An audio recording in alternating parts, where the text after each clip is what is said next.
Download the code from codegive.com. Link in description. Creating custom avatars in JavaScript involves several key steps. First, define the avatar's characteristics, such as shape, color, and features like a mouth and hair.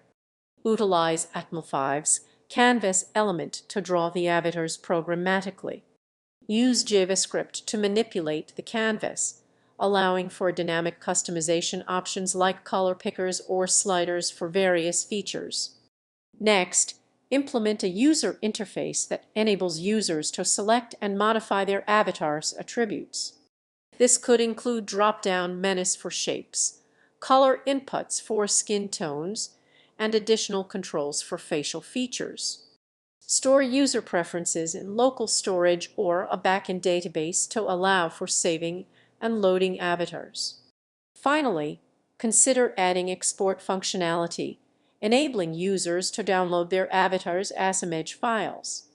This combination of user interaction, canvas manipulation, and storage solutions provides a comprehensive approach to creating personalized avatars in JavaScript.